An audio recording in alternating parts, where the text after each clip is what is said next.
8 rounds down, 2 to go. The pressure is on for the top drivers in the Big C's MX-5 Challenge to secure the Season 3 title. Who will be up for the task this evening in Montreal? We're about to find out here on the Global SimRacing channel.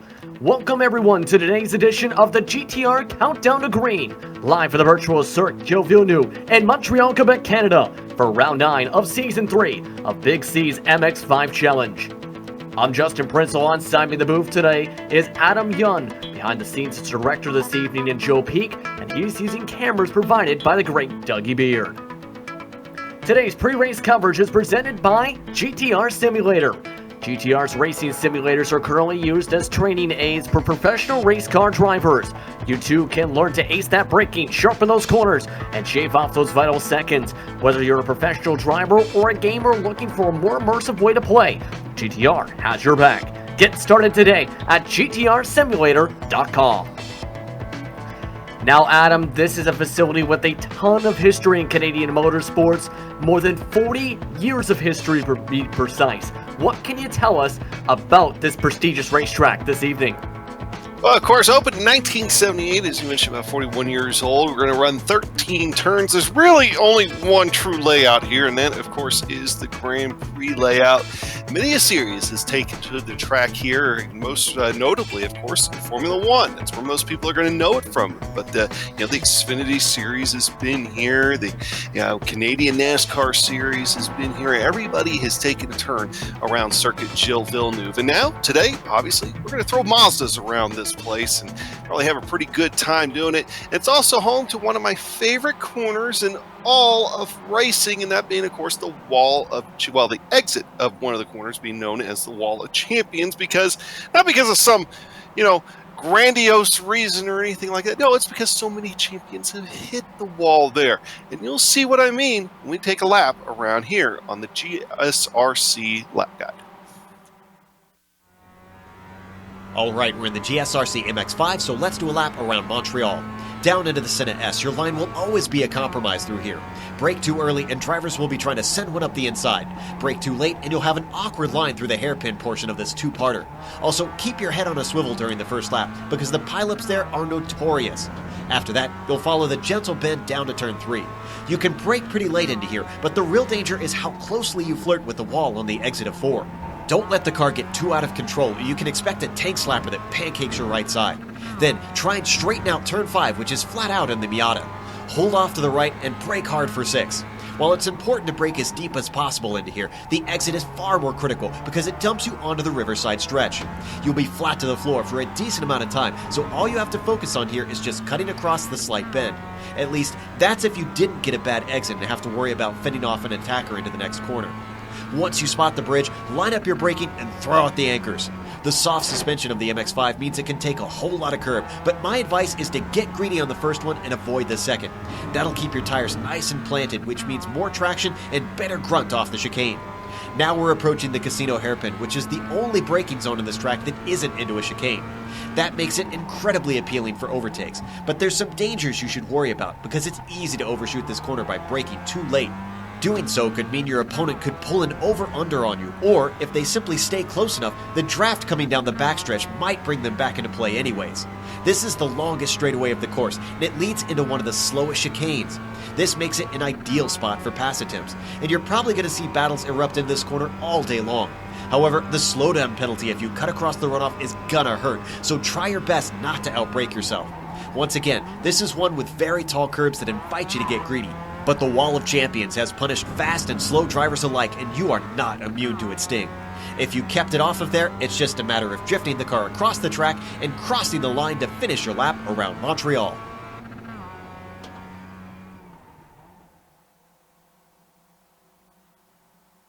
That was a look at your GSRC lap guide around this Canadian racetrack. Now the point standings have a lot to talk about. First things first, a bit of an explanation for these. Of course, these do factor for what you're seeing with drop weeks. For example, Robert Hartley has a 15-point drop as a result from previous races ran.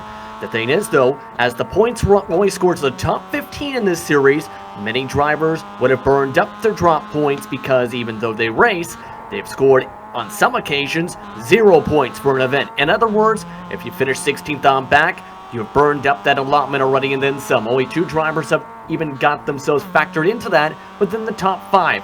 With that factored in, though, Racine Fazoli's on top of the standings with 150 points.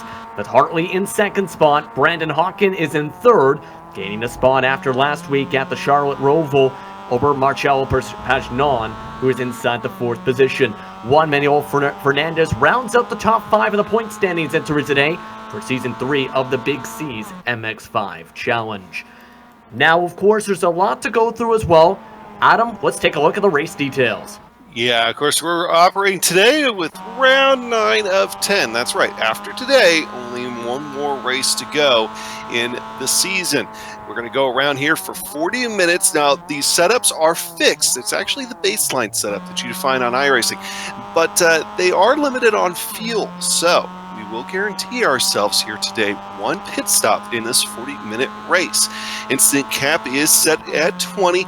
You know, even though there's a lot of places to go off track here, you won't find a lot of people, I think, going off track. Because, well, if you do, you're probably going to hit something hard. So not expecting the incident cap to play a huge role. And, of course, as Justin already mentioned, points only go from 1st to 15th. Now, big part about that is there's 2 faster pairs. So, yeah, you could take faster pairs and everything else, but you could find yourself out of the points here today very easily. And that's the thing that's like Hartley and Fazoli, they're going to have to watch out for, because, well, that can change championship hopes in a hurry. I mean, Racine only has that 7-point lead there, and he's won 4 races this season. So there you go, Justin. Absolutely. That it's important to be consistent, to say the very least. On the left side of your screen now is the qualifying total so far, but the driver that's on top of the board is a notable one. The driver, as you can see, is your 2018 VRS GT champion. And this driver is specifically named Ivo Howler, looking to have a good run today. One of the first times, if not the first time, we've seen him in this series this season. Yeah, we expected him to be quick. I mean, he already came in and was, about 3/10 faster than I think the 2nd place time in practice. And here so far, he's a ½ second up on Kenny Brady in qualifying, sitting on the provisional pole here so far. Granted, we still have a little bit over, about 7 minutes now left in qualifying, so still some time for some of those guys to shave that time off. One person I really do not see on the qualifying charts yet, though, is Racine. He hasn't taken it out there yet, so he might be waiting to the end. Oh, actually, he is out there right now, so we'll have to see what he's able to do as far as coming across for a time, but he's going to be a threat to Evo here if he can get up there. Yes, as you can see, might have nearly clipped the grass there. If you get an X on a qualifying lap, it ends up voiding your entire time. So right now, Racine yet to record one so far. Bravado Racing Team, sponsored by Thrustmaster, right now currently trying to get the draft out the back end of Prem just in front of him. But let's talk about this racetrack as the drivers continue to circulate around it. And Fazoli slows down on the racetrack. This is a track that could have a lot of cut course penalties, a lot of incident areas. As mentioned, 20 X's is the incident limit for this series. There's a lot to factor in here, Adam. There is. I mean, you could see in qualifying especially, I mean, what Racine's doing is letting a few guys he knows might be able to get some qualifying. So we're kind of looking at almost F1 Monza stuff going on here between him and Marcelo as far as who's going to lead who's going to get the draft. But regardless, you got to be careful. You're going to run out of time. But when the race goes on, though, I mean, I'm expecting a lot of pack racing here today. You get out in these MX-5s, and this is known as a very tough circuit for stock cars that go around here. For I know a lot of guys like to drive the Indy car around here. F1, obviously, it's tough. And in these MX-5s, though, it really kind of almost obviously they're slower, but it opens up the track a lot more, and it opens up a lot more drafting. It's going to become a very much a drafting event here today because of that. So it's going to be interesting to see the pack race, and I think it's going to unfold because there's a couple of places on this track where you're not going to be want to go any more than 2 wide, or even less than that. Like right here where Racine's going through. You don't want to go more than 1, as Marcelo's going to loop it behind him. And it looked like actually Fazuli was trying to help out his teammate with the draft. Well, his teammate no longer part of that draft, but where else would you feel we should keep in mind today, especially for drivers that say want to move up the pack in the draft and try and move themselves up the scoring pylon? Oh, I expect there's a couple of guys out there that aren't in the championship hunt, and they're going out there and they're trying to win. That's bottom line, is that they want to try to finish as high as they possibly can just for the sake of doing it. Now, they will be courteous. I mean, this is a very good series. You're not going to find some shenanigans or anything like that. I mean, they're going to take care of each other. But at the same time, anytime you have some fast chargers like that aren't involved in the points battle, well, it can be sometimes a recipe for disaster no matter what you do. So that's going to be something that guys like Marcelo and Racine are going to have to think about as you go through the day, is maybe try to pick your battles a little bit. And that's going to be great for those guys that don't have anything on the line. They may try to take advantage of that and charge up. The thing is, with charging up, though, there's the chance of either getting into attrition or causing attrition around and or behind you. You mentioned a couple of the areas you don't want to be side by side. Where is your danger zones for this racetrack today for drivers such as, say, Brady, who might have to deal with cars wanting to pass?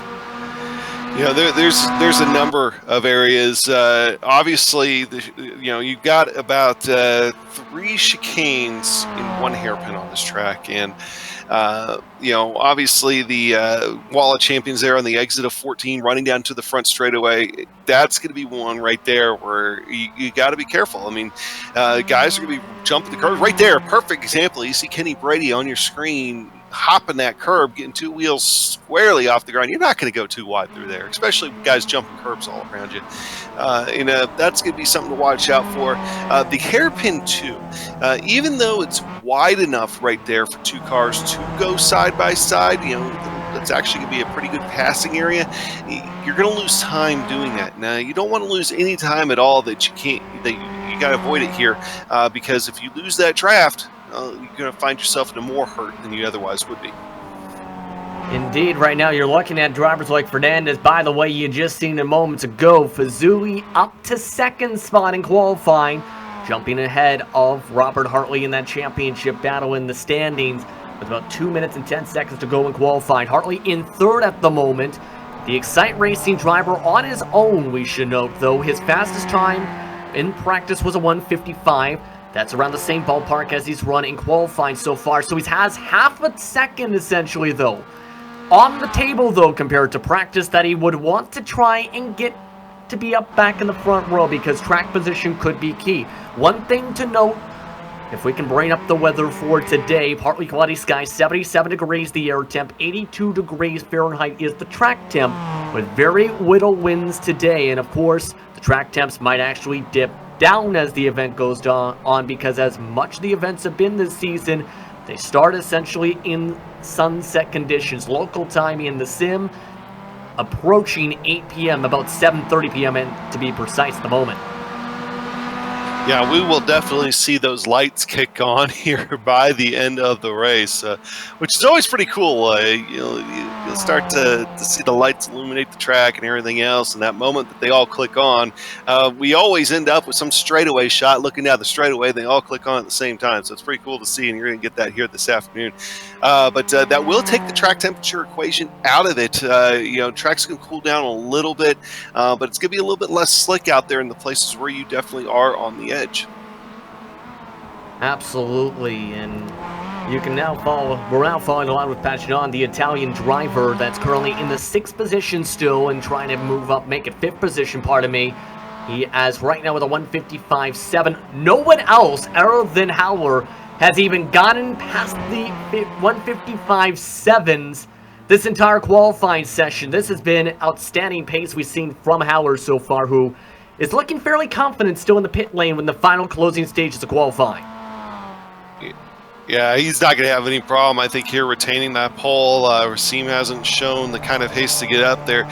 But you know what they say, when we get into race time, the draft is going to be the great equalizer. So Ivo will probably still have quite a bit of challenge behind him as well. But with that extreme pace they've shown in practice and in qualifying, he's going to be tough. I mean, he's going to be able to hang up there all race long, but he'll still have people right on his tail, at least at the start. We'll have to see how things go. As you can see, the checker flag is out for the qualifying session. The drivers that are on the track now have only about 2 minutes and 30 seconds to complete their lap time. Should be enough to do so. But again, there are a couple notables trying to record times, such as Andy Tripiano, a driver that's running the eNASCAR or Ignite series for the past couple seasons, trying to draft on guys like Chase Stempley to try and move up the pylon. This time not able to do too much in terms of track position though. But drivers like Fazuli as well as Pagnon still looking to set some times. We're looking now at the Movado Racing machine. Pagnon looking to try and improve his time. A 1:55.787 is his personal best. No draft in front of him though. Not an official time. Clip the grass in the final corners. Ken Hartley also looking across the stripe. Will he be able to bump up his time at 1:55.4? That's enough to not get him the pole, but enough to get him back to the front row. As that's going on, guys like the Tauschnik as well as Fazuli also crossed the stripe. Fazuli did not improve his time, but the Tauschnik for Atlantis Racing Esports team now parks the car, lets the drivers cross the stripe for qualifying. But it's going to be an interesting one today. But we're moments away from the SimRacing Studio starting grid. Want to enhance your sim racing experience but don't feel like spending hours doing it? SimRacing Studio creates a plug-and-race sim racing accessories and software to enhance your experience without any DIY effort. Go to simracingstudio.com for more information. Drivers are just about all set to go. Let's take a look at your starting grid for round number 9 of Season 3 of the Big C's MX-5 Challenge. Howard will lead them to the green flag today when the lights go green on the racetrack. Hartley starts in second. Fazuli starts in third, with Brady rounding out the top 4. Row 3 sees Pagnon start alongside Fernandez, with Fabio Guilguilmon starting alongside Stephen Van Alpstroh. Clifford Eben will round out row 5 with Brendan Hawkin. Going to row 6 here today. In 11th spot, you'll find Chase Stempley. And alongside him will be Christopher Taylor, Nicholas Short, and Jaroslav Sabala. And they'll make up row 7. Miroslav Stag will make up row 8 alongside Christian Lindroth. Reynold Lefebvre alongside Jonas Sager. They're going to make up row 9. Hisham Kadiri and Andy Tripiano. Well, they're going to be in 19th, 20th, and row 10. Couple seconds off the pole, but Brian Sabalski will also be behind them in 21st position, starting alongside Nico Taku, who had a good run in his 28 machine a couple weeks ago. Ashi Medea starts off in 23rd with Nick Hardy in 24th. Nico Arbilomi will start in the 25th position in the Continental car, with Charlie Collins in the Oreo machine in 26th. Howell Brem starts 27, Peter Vostro in 28th, rounding up the top 30, Michael Valls and Sabalix Prem. A couple drivers didn't record qualifying times, James McRitchie, David Ayers, as well as Martin M.J. Sampson round out the 33 drivers that have brought their cars to Montreal for what should be a thrilling race here today. And David Ayers not in the session, so not sure if he's going to take the grid. Also, I'm not actually seeing Sampson out there, so we'll see. So we might have a 31-car grid here to start. Looking like that indeed that way, as the drivers just about all set to go. Have about a few seconds before the lights get all turned on. Already cars trying to warm up their engines here. This could be a crazy start to this race because it's a very short run into turn 1 and 2 towards Virage Senna. Yeah, I mean, you try to fit 31 cars in there, it's going to get tight really quick. But I think all cars are gridded now. Lights are out. Green flag is waving. We're underway for round 9 of the Big C's MX-5 Challenge from Sergio Villeneuve. And a clean start for many of the drivers, but a quick rush into turn 1. Couple drivers already trying to fight hard on the brakes. The Thrustmaster Movado machines already line up 3, 4, 5 through turns 1 and 2. Evo has himself a really good run there to start, but Robert Hartley is in his draft, followed by Racine Fazoli.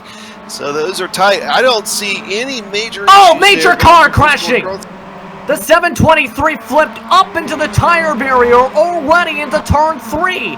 Was side by side with one of the Thrustmaster Ravato machines, was battling with Brandon Hawkin, and ended up using Hawkins' left front as a ramp into the fence. We'll show that in a few moments or so as we stay green. Gilles still trying to get rolling as we continue to fight for position. Rest of the drivers having a nice clean start though. Single and or double file already through much of the field. They have already deemed that a racing incident, so there won't be any penalty that we're going to see there. Or wait, no, that might have been a different one there.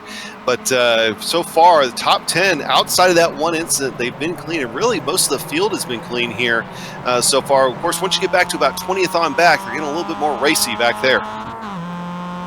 Taking a look now from Howler, having clean air. And one of the important things with these MX-5s is trying to break the draft. The importance of having drafting partners is so crucial in these types of races, especially if you're, say, at a technical corner track. There's a lot of potential technical corners here at Circuit Villeneuve, as we talked about a little bit. How we're looking confident in the first lap. An estimated 21 laps to go this time by. And again, 40 minutes the distance, 38 minutes to go on the clock. That was Nicholas Short back there, found the wall of champions hard. Hit that curb, and it just put him right and square into the wall. So he's got heavy right side damage right now. Yeah, you can already see that a huge dent just behind the right front tire.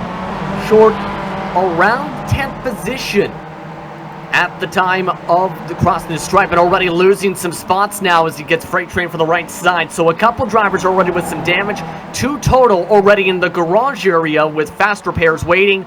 But already, some drivers already being very aggressive in some points, as you can already see with the amount of drivers lining up here in this group. Including Sabala getting a bump draft from the back end of Christian Lindroff for the OTR machine.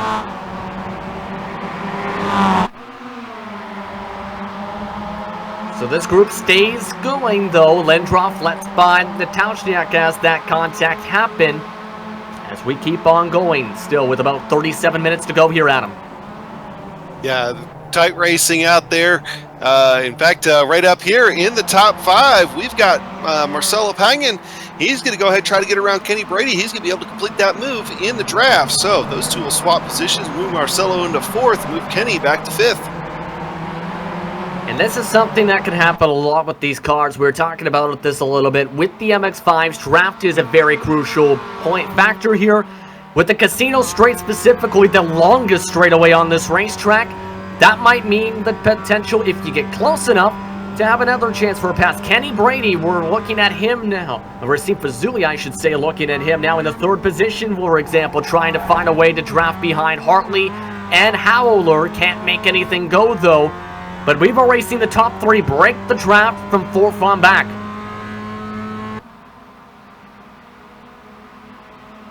Oh, and an accident coming towards the wall of champions in the final corner. That is Sabala. He was in 12th at the last time by, and it looks like he ended up, pardon me, that was Sabala passing by Clifford Eben. Yeah, so Clifford pretty much was bleeding spots there, trying to get himself turned back around. He's going to fall all the way back here to about 22nd position. Just rear end, just loses grip there. And round he goes.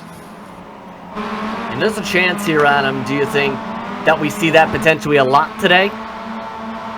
Yeah, especially as we go closer to the end of the race, tires get a little bit more worn, car gets a little bit lighter as well. I mean, you know, you don't have a lot of fuel in these, but you take a little weight off there. It'll make that rear end move around a touch more on you. So, and that's going to be one place where I really think it'll happen, because everybody hops those curves. So right there, you're already taking 2 wheels out of the equation and trying to keep grip. Looking at the battle shaping up for 10th on back, which is seeing a swarm of cars around that grouping. Guys like Lindroff amongst this pack of drivers. it's getting, a lot of drivers are taking advantage of the passes when they can. Nicholas Short, for example, in the back of that group, you see him being forced to the right side. Has Trippiano now to his outside, able to pinch him off the racing line though, as Trippiano still gets the bit of the run off the corner exit, so drivers are taking advantage when they can of these battles early. They are. So you got the tight driving back there. Even right now, going up, Stefan Van Opstal and Chase Stamplify a little bit higher up in the field. They were just side by side, but they sorted themselves out so we can stay here. Nicholas Short, Andy Trapano. Looks like he's finally going to get a chance to clear. Oh, he's actually off the track. He goes ahead, goes straight instead of, I think he just missed his braking point there. Yeah, that time decided to take the corner cut penalty there. Missed the corner, had to go through the green tarp and let a bunch of spots go. That's about a 1.5 second penalty, give or take. And he makes contact with Taylor. Couple cars involved. Taylor spins around. Trippiano got a couple shots as well. A couple drivers involved in that one, including some of the Atlantis machines. Yeah, it's a heavy damage on that Trippiano car as well, so that's going to hurt him some. Take a look at this. This is on board here. He had just gotten himself back up to speed, and I don't think the car to the right was expecting him to be there still by just a touch of a bumper. And lots of cars ended up with damage there. And of course, one that's big is because we know he was fast is Clifford Eben.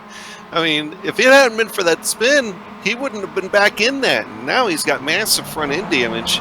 So that right there is a problem for him. Looking at Nico Arvalami here, he decided to go ahead and take it off as well. Now he's going to start bleeding spots. Seeing lots of guys start to make mistakes very early on here. And we're not even 10 minutes in. We're not even a quarter of the way through the race. But up front, Ivo Haller, he's having to hold off Robert Hartley. Robert Hartley all over his back bumper right now. Heading into the last chicane here. Backs off just a little bit to give him some room. Really think he's more pushing him down that front straightaway there. I think they're trying to set, he's trying to gap Racine here a little bit. And he is all over the back bumper of Ivo to do it.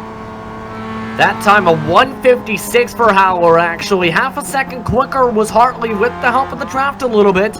The thing is, though, Howler with the cleaner air won't be able to save as much fuel, say, as Hartley has been by keeping up with this draft. They pulled away as well from Vizuli as they try and fight for this race lead.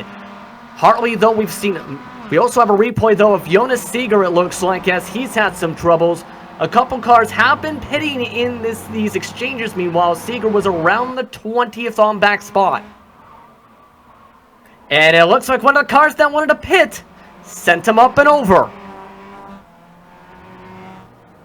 Gentle rollover, laying it back on all fours. Probably didn't have a whole lot of damage from that. I think a lot of the damage came from before. Oh, yeah, I'm looking right now, though. One car, he must not have had his fast repair clicked. He just tried coming back out. It was Fabio Guglielmin, and he's going to have to go ahead and take either another tow or call it a day. So, bad news for him. Black flag for the car that just got flipped over. Nicholas Short was the driver who flipped over that machine. That was the car that was diving into the pit lane, so Nicholas Short will have to come back down to serve a penalty. So he was amongst the drivers taking a short fuel strategy early. Short responds by hitting himself into the tires. Wow. In other news, the battle up towards the front sees Hartley try and shuffle to the right side. Not able to get anything done on Howler, though, as Howler again has pulled away a few more car lengths and much more confident through the final chicanes of 13 and 14 in the gas and the throttle. Yeah, this is Evo's chance to go ahead and try to gap him just a touch. Obviously, he'll be able to hang in there at least a little bit with the draft, but you know, after having them all over him there just a lap ago, their main goal, I think, right now needs to be trying to run away from Racine. if they could do that, they could try to settle out between themselves. But you also hit the nail on the head as far as the pit stop coming up and Hartley saving more fuel. So that'll make for a shorter pit stop. It takes forever to put fuel in these cars. So if you can save even just a little bit, that could give you an edge, enough to maybe even leapfrog them on pit road. So see what happens here as we just crossed the 30-minute mark. So these guys now a quarter of the way through this one, and the pit window is a wide one. So really anybody can come in at any time. Indeed, we've also, by the way, just again had more drivers in 1 and 2 get into some contact is involving some of the drivers we see in this group, including guys like Trupiano. The reason why I'm mentioning this, just in front of Trupiano in 1 and 2, Taylor and Lefebvre made contact. That sent around Taylor for a second time already in the first 10 minutes of this race alone. Trupiano able to avoid damage. Taylor still trying to slug his way around with severe left side damage in the 53. So here's the Global SimRacing channel replay of this incident. They were 3 wide entering turn 1. Yeah, and that's just not going to work. And Trupiano, he tried to go ahead and back out of it, thinking that that isn't going to work. And he was right, and still got caught up in it at that point. And some of the experience for Trupiano kicking in. He is also, Trupiano, by the way, just tucked off the racetrack, so he is done. Taylor has also been black flagged for that contact with those cars in that group. So he'll have to come down and serve a penalty on top of fix some of that damage on the left side with a faster pair. But an estimated 14 laps to go for the leaders, by the way. 28 minutes to go on the clock, which doesn't sound like too much, but that's still an eternity for, say, drivers like Fazuli that might need some strategy to find a way to pick up the pace here, because he's now lost 2 seconds to the top 2. Yeah, you know, that right now, I mean, you go into this thing with only 7 points between Fazoli and Hartley, and he's looking at that 7 points right now and is, through his front windshield. He doesn't want to lose anything to him going into that final race, because 7 points is not a lot of a gap, and he's just trying to keep him close, I think, at this point. He just doesn't seem to have the pace to be able to race back up to these two.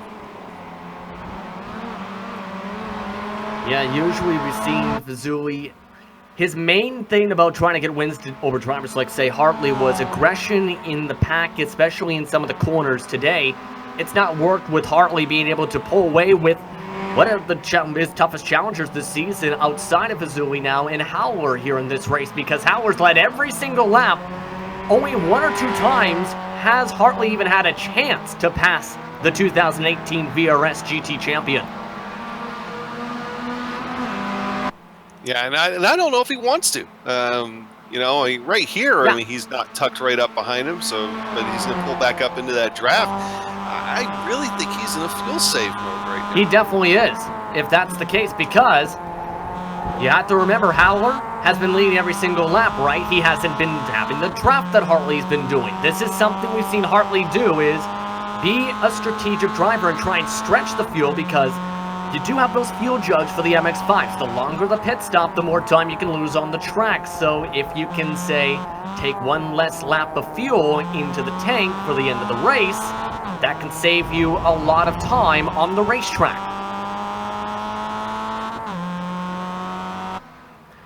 Meanwhile, P10 is also heating up again. This is at the edge of that top 10 as noted. So it's still seeing drivers like Arlie Lomi fighting hard with Nick Carty. Carty, a driver we haven't talked too much about this season, having a really good, strong run, but also has to deal with Jim Kadiri behind him in the 007.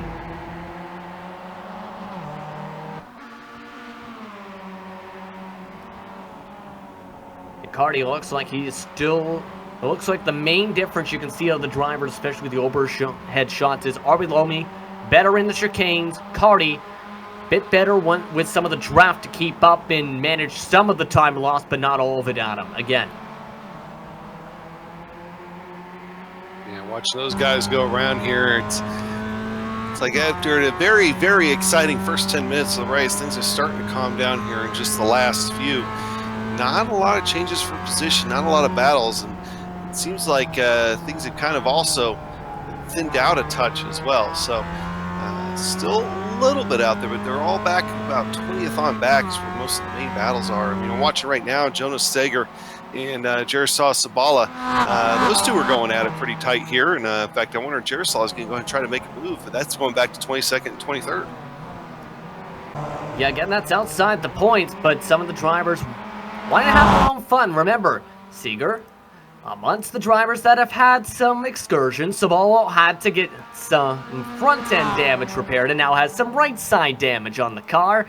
It's not been a good day for Sabala with some contact for the Keep Calm and Love Racing moniker team. Ooh, dear, Jonas Seeger slaps the wall. And keep in mind, too, we don't know how the rest of the race is going to go on. So even though those guys are in 22nd and 23rd, they could find themselves back up into the points very easily if something big happens up front, a couple of botched pit stops, anything could really happen. So, you know, I'd hate for them to not battle right now and then find one of them sitting in 16th position later on because they didn't fight now. So that's it's always something that's on their mind. I mean, it's not completely out of touch. Meanwhile, Kenny Brady, who was in the top 10 as they decided to come down for his pit stop and take the fast repair, did have some right side damage. Again, the pit window's been open essentially since lap 4, surprisingly, for this field today. Brady off and away with some decent track position, but now it's going to be the question now, when do the leaders pit? Usually we've seen some of the pit leaders try and stretch it as long as they can. A lot of others have pit at the halfway point. We're about a lap and a half away from that point of the race, with the leaders also going to have to deal with traffic. How we're now having someone to draft off of, and Michael Valls, who had a hard hit early in the race, took an early stop, now is only 7 car lengths ahead of them. And you bring up a good point, I mean, because it's like Evo right now, and pretty much all he's doing is, up until he got that little bit of draft from Valls, he's just pulling Hartley along. So it's almost like one of those ones, do you want to kind of do like an early peel, late reveal kind of thing and see what you got, come in early and let Hartley burn off some of that extra fuel, or do you try to run it dry? And, hold on a second. Something's going on with yeah. Howard. Howard very slow here down the front stretch. Might have, along with some of the bumps along and nearly tapping the wall, had to take a bit of a slowdown, has to sacrifice the race lead. Now he's got Hartley in front of him. Hartley takes the corner wide. Hartley loses the lead as Howard takes it right back. This is all allowed Fazui back into the picture. I don't see where he went off track enough to get that course cut, unless he missed a shift or something like that coming off the corner. That seemed really weird for him. And of course, you know, Hartley did the right thing, I think, too, and you know, wanting to see how this thing was going to play out. But that's allowed Racine to get right back into this. I'm curious of what happened there all of a sudden. That's the first we've seen that. There is the chance of a potential penalty if you say, take one of those turtles, or so to speak, and cut the wheels too much inside, say, over top that green tarp. Only place to potentially think about that possibility, but Howard has now allowed it to be a 3-car battle again with that bit of a mistake. And now, trying to work his way through Lepango towards the casino straight once more in this 3-car draft once more. Should note, about 15 car lengths back is Do Pagnon, who started 4th and is still in 4th in the number 4 car. Here comes Hartley. Hartley wants the pass.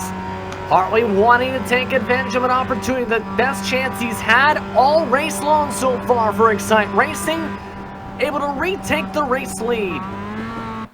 Question is, how long will it stick as they head out of the final chicane?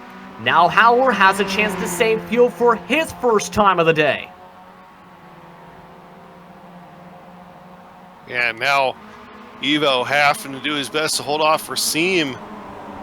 Racine was looking a little hungry there heading into 1. Don't do anything with it just yet. But now you can throw a blanket over the top 3. We're right back about where we were when we started this race. Chase Demphley has also just ducked down to the pit lane, so more drivers that are inside the top 10 continue to come in. For Demphley, It's been a quiet run inside the top 10. One of the first times we have seen him this season in the 91. Strong performance so far for the Ohio regional driver.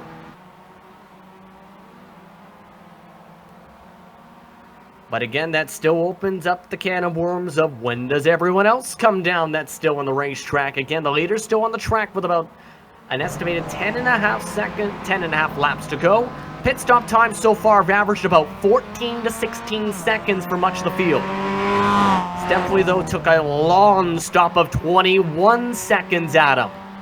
Yeah, that's going to end up costing him probably at least a spot or two when everything is said and done, assuming no one else that was around him makes a mistake. And I tell you, you're put gas in this thing with the Sippy Cup, because that is a long time for as little fuel that you're putting in. As we're showing that, Howard decided, I want the lead right back, was able to make the move on Hartley. That came in Sector 2 after a mistake by Hartley off one of the where Hartley let him on go, essentially approaching 8 and 9. Now the question is, will he lead them to the pit lane? No, Hartley actually backs off in the corner much more. Fazzuli's saying, I want a chance to go to second. Fazzuli looking to dive his way on the inside of turn 1 for position. Hartley lets him go. We're seeing Fazzuli up to second now for Thrustmaster Mervano. The thing is, though, Racine has been running on his own much of the race as Hartley nearly tapped him. Yeah, but not anymore. Now Racine is going to have Evo right in his sights. He'll try to draft back up on him and see if he's able to do anything with it here. Robert Hartley just needs to kind of get, calm himself down, get back into that fuel-saving mode, and try to hang with Racine here. Yeah, this is going to be pretty crucial to see what happens these next few laps or so. Racine, again, was running on his own without losing the draft of the top 2 much of the middle portion of this race so far. And now it's going to be the question of how much more do they have in the tank. Drivers Mike McRitchie, Carty, and more so have all ducked down to the lane this time by. So some of the drivers might be a bit close. Should note that Howard was the fastest car on the track last time by, a 156 flat, and he's pulling away even more so now. Yeah, maybe pulling away, but Racine's still in the area where he's able to get a little bit of draft. That 156 flat, that's a tremendous time right now at this stage. You got to be thinking that, I think Evo's going with the strategy here that he's going to go ahead and try to run himself dry too. And so that would mean that they could theoretically go to the last couple laps of this race with how wide the pit window is. So, well, it's going to be very interesting to see the pit strategy here out of the top 3 and if anybody tries to do anything sneaky early. First driver that has made a pit stop in terms of positioning, Brandon Hawk and Manuel Fernandez have also already taken a pit stop. They're 8th and 9th on the track for reference sake. That's 40 to 41 seconds behind the pit delta. 42 to 45 seconds, give or take, including the stop with this pit lane, so this might be crucial. We also are seeing Racine now. You might have seen the big left in the braking zone. He's now saving 2 as he tries to match the fuel numbers of his fellow competitors in this graph group. Yeah, he's getting involved in that game a little bit too late, though. And there's all the lights. I told you, it always happens on a straightaway shot. He's back there burning fuel just a few minutes ago, and so this is the first chance he's had at all of fuel saving. So that's going to hurt him in the long run, I think. Yeah, especially since we've seen the various strategies in this series so far. A lot of times you want to pit with somebody, but the early pit has not necessarily been the best of strategies this season.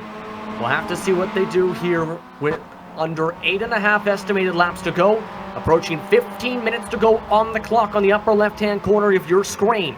Guys like Lindroff have just pit this time by. Some of the drivers that have been stretching it have gone as little as 13 seconds in the fuel tank, we should know.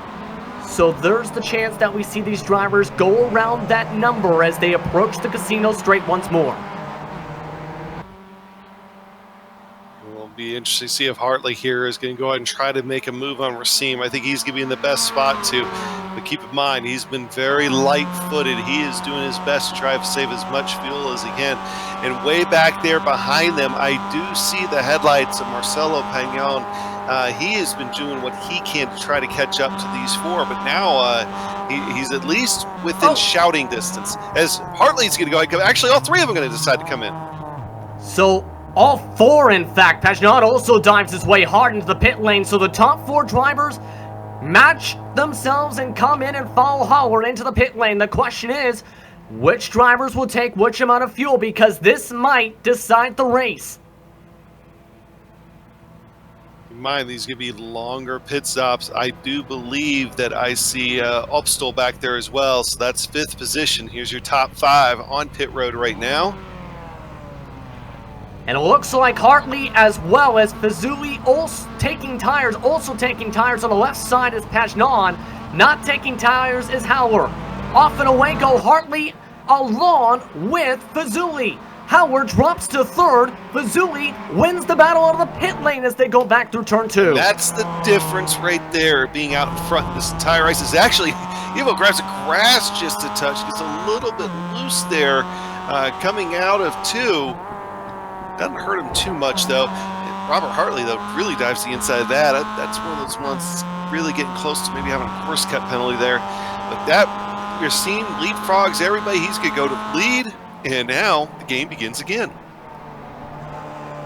You can see the pit stop comparison, for example, how, despite not taking the tires, added some more fuel. The overall time in the box, about 16 seconds, 16.1 to be precise, 44.5 seconds in the lane, 43 seconds total for Hartley. He only took 14.5 seconds of fuel. While Fazuli, by the way, took 15 seconds of fuel while also adding left side tires. So, by being the lead car, had to take an extra second or so of fuel, ends up costing him 2 positions. Now it's going to be the question of, he's in the draft for one of the first times tonight. What does he do now to try and move himself back up to the race lead? He still has 12 minutes and 50 plus seconds to go.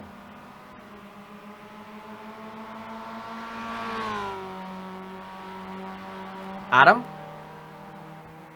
Yeah, these guys here now doing what they can. That's to be the big thing. Robert Hartley, though, very interesting, trying to like step out just to the side a little bit. I'm not sure if he was just trying to see around Racine or not.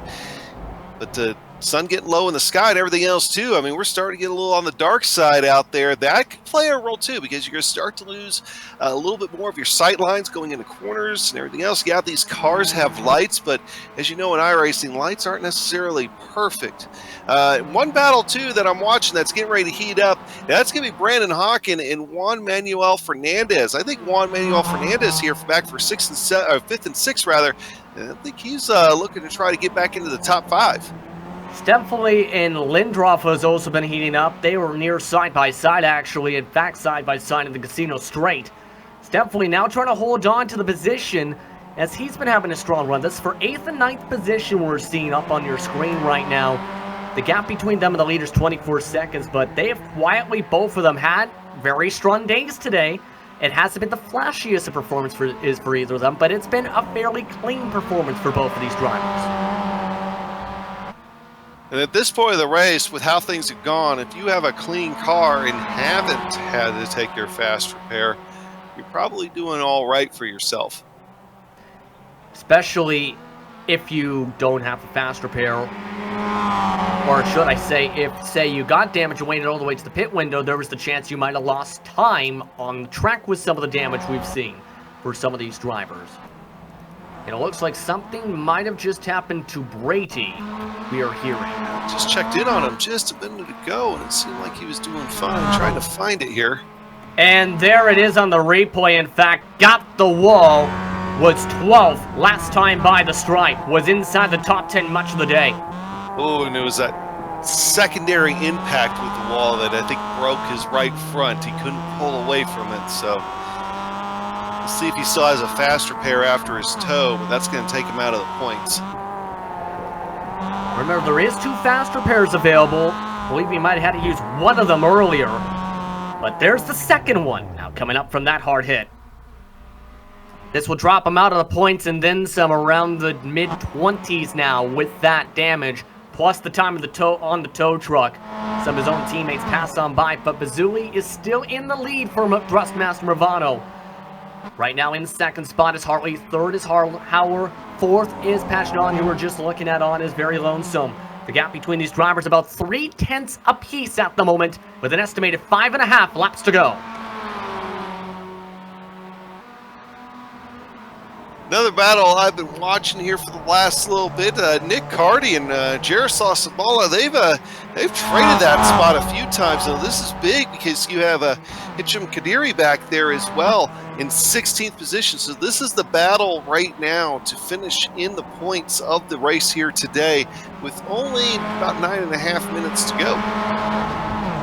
Taking a quick look at that battle, as Sabala now leads the group, was able to make the pass last time by. It is now all in the points, in fact, with the tow truck we just seen moments ago. So Kadiri trying to fall on the back end of this draft in that red and green machine. Nick Carty in the middle of this group for Brembo Racing, looking to have a strong run today. Hey, one of the better runs we've seen from Carty today, this season, in this run today. Currently the pace may not be there, Adam, but it's been a good run. It has.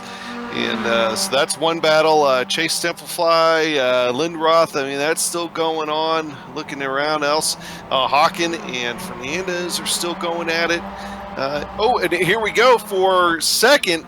I was thinking Evo might have had him there for just a second. Definitely had a big look inside, but Hartley ends up backing out of it.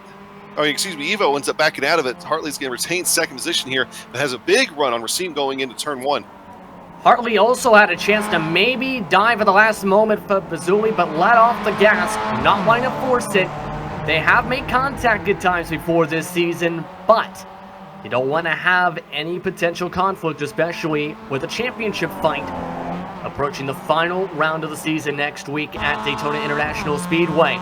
Again, top three currently more than 6 seconds ahead now of Marcelo Pagnon as they try and fight for the victory today. Fazuli, the season leader in victories on the campaign, but Hartley, the strongest tracks have been the tracks where we've had a lot of technical corners.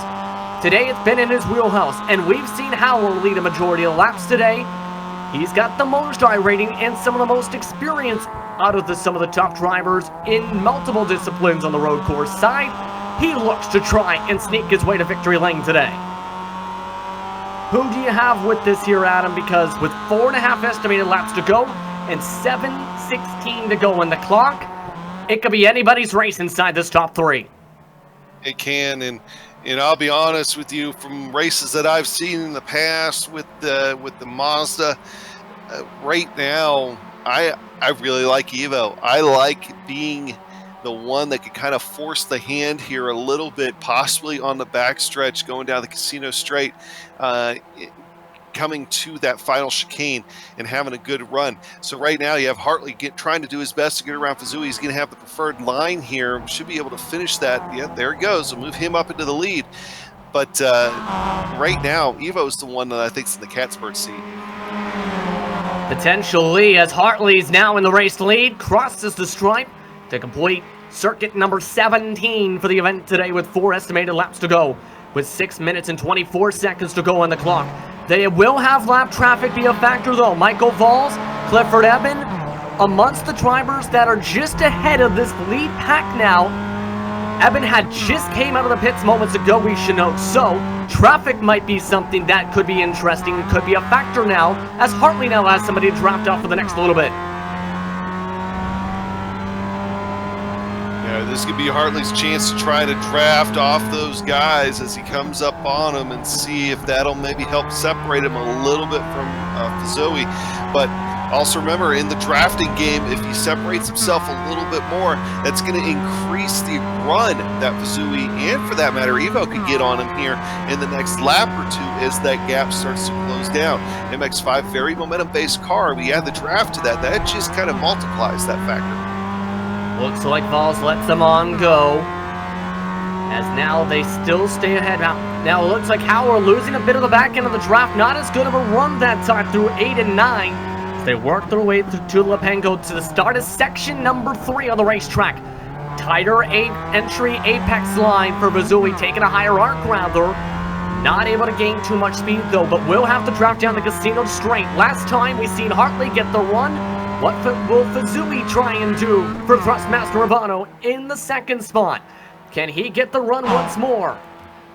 115 miles an hour behind him. Hartley just reaching that point moments ago. Verzuli being patient this time by, waiting for the right moment to strike. They still have Clifford Eben to get around, then it's all clear sailing for the top 3.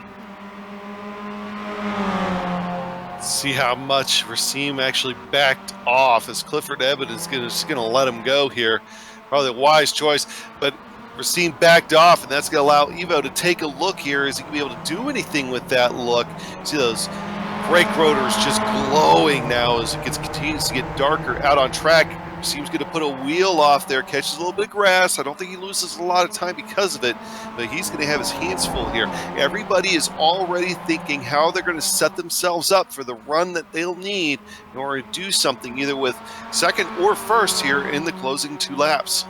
And don't forget, Adam, many times in some of the craziest finishes of the season, have seen some of the drivers run out of fuel heading to the checker flag, even with taking the amount of fuel we've seen today from these cars. So there's the chance that they might run out of fuel, and there's the chance that they're saving that just extra bit, not just for the run, to make sure they don't run out of fuel on the final straightaway, since they essentially going to have to come out of that final chicane and then get up on the gas. If it's not going to be like some other tracks where they're running out of fuel at, say, 100 miles an hour. There's a chance they run out with only 60 miles an hour on the speedometer. Oh, we'll have to hope that doesn't happen. But I've seen it before. Racine makes a big mistake there, going through turn 10 into the hairpin. That is costly. That's going to take him out of contention for the win right there, unless something happens to Hartley or Evo. And we'll have to take a look at this on the replay. This is coming to an estimated 2 laps to go, as Verzuli took the high line, and it just looks like that he might have missed the braking zone by a large margin, while Howler just goes right by on the inside as well as Eben. These guys coming across the line as well here for what I think is going to be 2 to go. There's enough time on the clock. We probably could get the white flag here next time by. Evo's going to take a look at Hartley. Not able to do anything with it, but right now I think you're just trying to position yourself and trying to let him know you're still there. He's a little close, I think, to use a run for the draft, so he's going to have to go pure run off the corner almost, see if he's going to do anything here for this lap. But I think Evo might want to try to get the job done sooner rather than later. And doesn't want to make the same mistake as we've seen there with Verzuli. There is also the chance in the gear shifts you might hit neutral. That looked to be a potential possibility for Verzuli as well, as Howard tries to keep on the back bumper. Wants to set himself up for the casino straight. A minute 52 to go on the clock on the Global SimRacing channel for round 9 of the Big C's MX-5 Challenge for Season 3. Can Howard get the job done? He's passed Hartley in this section before, stays patient though, with still plenty of time for someone to get a final stretch of draft. Gotta be careful. You gotta still remember to hit your marks. Too many places where you can slap a wall hard enough to break your suspension just by losing sight of your line tucked up behind a guy. And you also don't want to hit the guy in front of you too by missing the braking zone and end up having that potential situation. So Hartley tries to take the defensive line this time down the casino straight, trying to force Howard to have to think about taking it the long way. Howard to the left side, right side for Hartley. Bigger draft for Howard. Gets the run, Hartley lets him go. Coming towards the white flag, 50 seconds to go on the clock. 1 to go from Sergio Villeneuve in Montreal, Quebec. And Hartley slows down. Hartley got to slow down. This puts him way far behind the race leader. Yeah, and Rasim's going to get by him for second as he continues to deal with that. And unless something happens, that is going to hand this race to Evo. All he has to do now is run clean for 1 lap, and he'll have it here. And he cut the first turtle. You see it there. Nearly just about half the car went to the right side of the turtle. That's where it looks like the slowdown might have came. And that might just cost Hartley not just first, but some points to Fazuli, who was able to drive on by for second spot. So Hartley now 4 seconds behind the race leader in Howler, as he's got clear sailing on his own with about half a lap to go. Just running clean now. Fazuli is 2 seconds back from Evo. All Evo has to do is finish this lap clean. He's himself has picked up a slowdown too, so you don't want to do that again coming to the line. And he's only got a couple of corners now for anything to happen. And of course for Sim right now, he's pushing hard to try to make up what little bit of a gap he can, but it might be too little too late. And of course, remember, Howard put in the most amount of fuel of the entire top three, with 16 seconds in the box in the GoPro machine. Now it's going to be the question, did that amount of fuel be enough fuel? Coming down the straightaway, the 2018 GT champion, VRS GT champion, looks to have a good run to the final chicane. Howard onto the brakes to the final corner. Across the stripe, he'll come across. He takes the victory. Evo Howard wins round 9 of the Big C's MX-5 Challenge in Montreal. Second place, Fazuli. Third spot goes to Robert Hartley. And then fourth is going to go back to Marcelo Peñon. He's able to bring that home after losing a lot of time. But here's a battle for fifth. It looks like Hawken was still able to get that over Fernandez, who was able to... No, actually, Fernandez came across the line fifth. So something happened to Hawken there right at the end. Obstacle gets around him as well, so he goes down to seventh.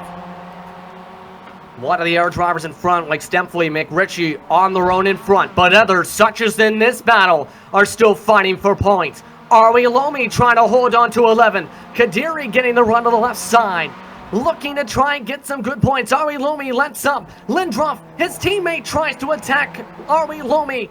Tries to slide around. One car runs into fuel in the last corner. Cardi loses a spot. Checker flag waves. Kadiri will take P11 just outside the top 10. While Ari Lomi hards off Lindroff. Behind that, Natashnik passes by Cardi after one last corner mistake. Kako outside the points, able to get 16.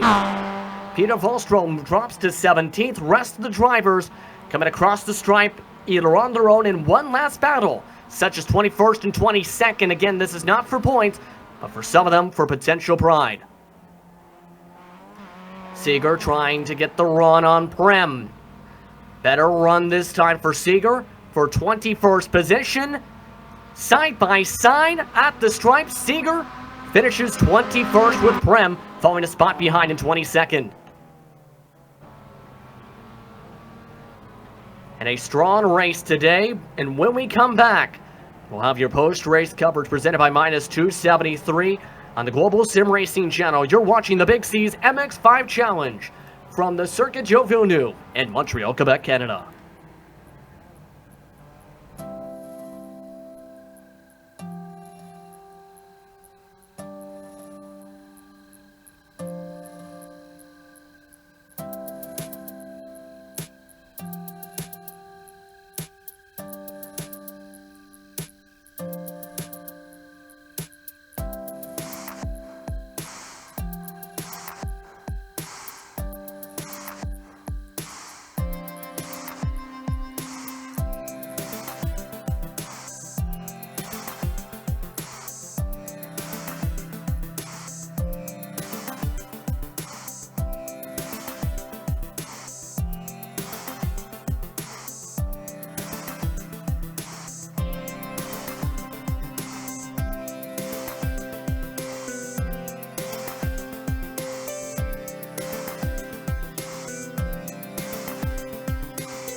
Welcome back, everyone, to the circuit. Joe Villeneuve for coverage of round number 9 of the Big C's MX-5 Challenge for season number 3. Joseph Prizzle alongside Adam Young, Joe Peak in the director's seat for what was a thrilling race today, as we begin our coverage of the minus 273 post-race show.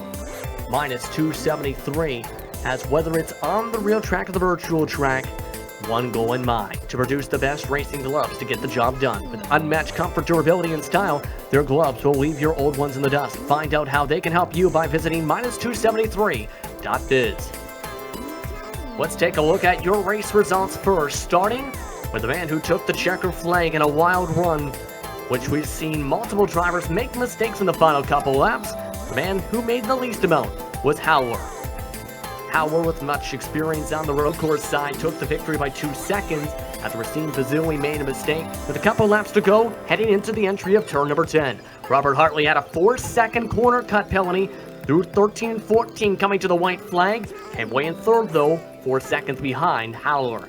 Marcel Pagnon finished in 4th, while Fernandez rounded out the top 5. Stephen Van Opstrow came away in 6th with Brandon Hawken, Chase Stempfley, James McRitchie, and Jaroslav Sabala rounding out the top 10, Adam. Yeah, going back to 11th spot. Lindroth was involved in that, Kadiri, Avrilami, Lindroth, they were involved in that big battle there coming to the line. Miroslav Stak is back there as well. 15th position, the last spot for the points. Nick Carty, Nico Kako in 16th, 17th could go to Peter Vestrell. Christopher Taylor in 18th, who saw some of his problems earlier on at Shushi Medea in 19th, and Brian Spleski in 20th. Jonas Seeger came away in 21st with Sabalik Sprem in 22nd. Last driver on the lead lap was Powell Breme by a few seconds or so. Clifford Eben, first driver, lap down. We've seen him spin around early on. Michael Valls had struggles early on after smacking the wall coming down to the exit of turn 2. Had to take an early pit stop 2 times. He had to come to the lane overall. 1 lap down is where he finished. Then the rest of the field either DNFs or DNSs for the day. Kenny Brady was a driver inside the top 10 much of the evening, but finished 6 laps down after smacking the outside wall on the exit of turn number 4. Andy Trippiano finished 16 laps down after an early DNF. That was after the contact in that group we've seen for around 17th on back. Renaud Lefebvre also hit around the same time and crashed. Nicholas Short, well, he entered the pits early, flipped the car over. That was Seeger. Then when a penalty happened, ended up putting the car into a tire barrier to end his day. Finished 17 laps down, second to last car overall that made it to the grid. Meanwhile, the last driver to make it to the field was Fabio Giglielmo. Charlie Collins, David Ayers, and Martin M.J. Sampson did not record a single lap around the track. Collins, after having a rough qualifying in practice, 32nd, 31st positions. Let's look at your race results for today's event. But before we get to our post-race interviews, let's take a look at your turning point, presented by Turn Racing. And it's pretty obvious what that turning point was today, Adam, where that corner cut penalty happened, coming to the final chicanes, coming to the white flag, Hartley losing 4 seconds and having a good chance to maybe get a run to the checker flag, not able to do so. Yeah, that was huge. Before that, I mean, it would have been the pit stops, but it seemed like that corner cut penalty there coming through that last chicane right before the Wall of Champions, that cost a few people here for today and definitely shook things up at the end. That was definitely the turning point presented by Turn Racing today. Merge the gap between sim sport and motorsport with Turn Racing. Turn carries a wide variety of steering wheels to suit any and all of your needs. From advanced sim racing wheels to practical street wheels, they will surely have something for you. Check them out at turnracing.com. But with that, it's time to go to our post-race interviews. First driver to come to the booth today is our second place finisher and our leader with drops factored in, and one of the top runners all season, Racine Fazuli. Racine, strong race for you today. Talk us through what happened in your second place run to the checker flag today. Racine, do you have a copy, sir?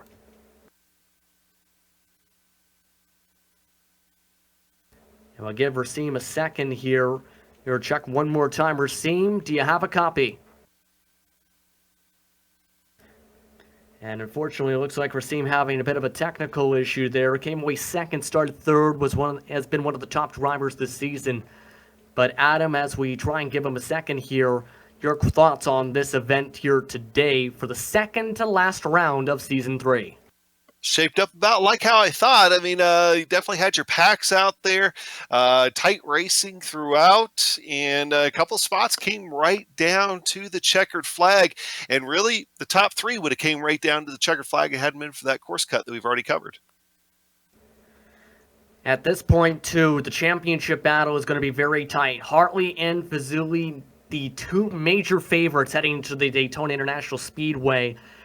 Your thoughts on that racetrack, because it's a very big drafting racetrack for, well, obvious reasons in part. If you can get through the horseshoes at Daytona, you're going to have a good day. Now, other than that, though, it's going to be lots and lots of pack racing. If there is any race in the calendar this season that's anybody's race, it's that one. And it looks like, unfortunately, we're seeing not able to get the technical issues resolved, so we apologize for that on his behalf. But it was a good race overall today for round number 9, the Big C's MX-5 Challenge. We'd like to thank GTR Simulator, SimRacing Studio Turn Racing to -273 for sponsoring today's racing action, as well as the series title sponsor, Big C's. We'd also like to thank series organizer Clifford Eppen for organizing what has been an eventful series this year. And now it could come down to a few drivers fighting for that championship. We'd also like to thank the companies that provide the software and hardware for our broadcast that's listed here up on your screen. With additional thanks to Jules Lalonde, who provides our wonderful music. See the screen for how to get a hold of her great work. Thanks for the team today, and Adam and Joe. If you'd like to find out more about the Global SimRacing channel, including upcoming races, you can find it at globalsimracingchannel.com. You can check out our social media on Twitter at GSR Channel, Facebook at Global SimRacing Channel in one word, or Instagram at GSRC_Graham.